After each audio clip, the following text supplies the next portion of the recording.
Selamat pagi, Dek. Saya perawat yang bertugas hari ini. Untuk itu, bagaimana keadaan Adek sekarang? Pagi Sus, saya masih merasa lemas, mual, dan juga sakit perut. Oke, baik. Tadi pagi Adek sudah dilakukan pengecekan suhu tubuh ya. Ternyata suhu tubuhnya masih tinggi. Untuk karena itu, Adek harus lebih banyak beristirahat. Untuk nafsu makan sekarang, apakah sudah ada? Iya Sus, untuk nafsu makan sekarang saya masih tidak enak untuk makan. Oke, baik. Untuk itu nanti akan ada dokter dan juga ahli gizi yang akan visit ke sini untuk bisa membantu pengobatan dan juga mengatur makanan kamu ya. Untuk itu ditunggu ya. Baik Sus, terima kasih. Sama-sama.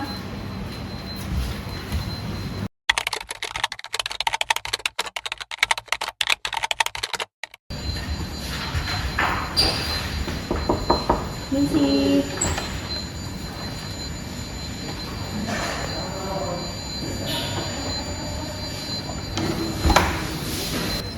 Selamat pagi deh, saya dokter yang menangani kamu. Berdasarkan hasil diagnosis, kamu didiagnosis demam tifoid ya. Itu tipes ya dok? Betul, itu adalah tipes atau infeksi yang dapat menyebabkan lemas, mual, demam, dan juga nafsu makan menurun. Oleh karena itu, ada perlu beristirahat yang cukup, minum obat yang teratur, dan juga hindari makanan yang dapat memberatkan saluran pencernaan. Oh iya dok, tadi pagi juga sudah dicek, ternyata adanya masih mengeluh mual dan nafsu makannya masih juga belum membaik dok.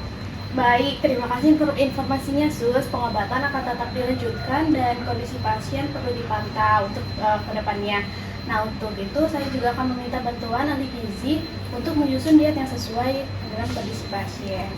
Berarti belum boleh makan sembarangan ya dok? Betul, jangan dulu makan makanan seperti yang berminyak dan juga bersantan, dan juga hindari makanan yang dapat menyebabkan infeksi saluran pencernaan seperti makanan pedas.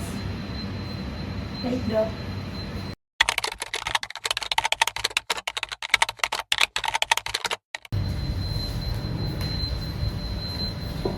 Permisi.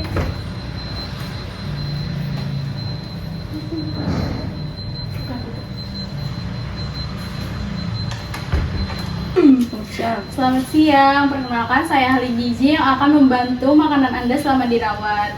Apakah Anda masih merasa mual dan sulit makan? Iya Bu, melihat makanan berat rasanya tambah mual. Oke, baik, itu wajar untuk pasien tipoid. Jadi pasien tipoid ini perlu mengonsumsi makanan yang lunak, rendah lemak, tidak pedas, dan mudah dicerna. Contohnya seperti bubur, nasi tim, lauk yang lembut, serta kuah bening. Yang penting kebutuhan gizi pasien tetap terpenuhi dan tidak membebani saluran pencernaan. Betul Ibu, jadi pasien tampaknya memang lebih nyaman untuk makan dengan porsi yang lebih sedikit-sedikit. Oke, baik. Berarti pasien dianjurkan buat porsi makan kecil tapi sering.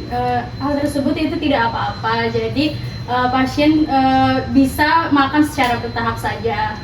Baik Bu, akan saya coba makan pelan-pelan. Ya betul. Boleh nanti kalau misal masih merasa mual dan sulit makan, bisa laporan kepada perawat. Baik Bu, terima kasih.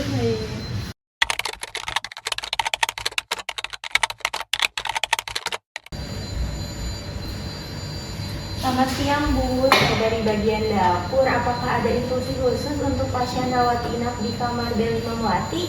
Selamat siang, dia ada untuk pasien rawat inap dengan tipoid tersebut, dia harus diberikan diazona karena masih merasa mual, lemas, dan nafsu makannya menurun. Baik Bu, berarti makanan yang diberikan seperti bubur atau nasi tim ya? Iya benar, untuk makanannya yaitu makanan lunak, rendah lemak, tidak pedas, dan mudah dicerna. Contohnya seperti lauk yang lembut dan tidak digoreng. Apakah ada makanan yang harus dihindari Bu? Iya, ada hindari gorengan, makanan yang terlalu berbumbu, makanan yang sulit dicerna, dan penyajian yang tidak higienis.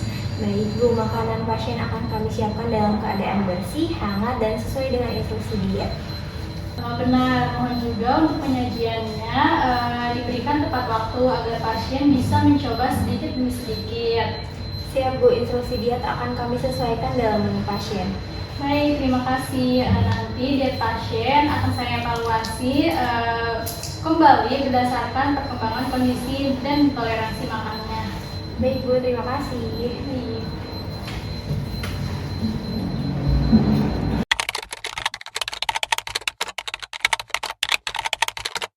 Jadi, pasien mendapatkan pengobatan, pemantauan kondisi, serta diet lunak yang sesuai dengan kebutuhannya. Saya akan memantau suhu tubuh, keluhan mual, dan asupan makan pasien selama masa perawatan. Saya akan mengevaluasi toleransi makan pasien dan menyesuaikan kebutuhan gizinya secara bertahap. Saya akan menyiapkan makanan pasien sesuai dengan instruksi diet yang diberikan. Kerjasama ini sangat penting dalam kolaborasi interprofesional agar pasien dapat pulih dengan baik. Terima kasih.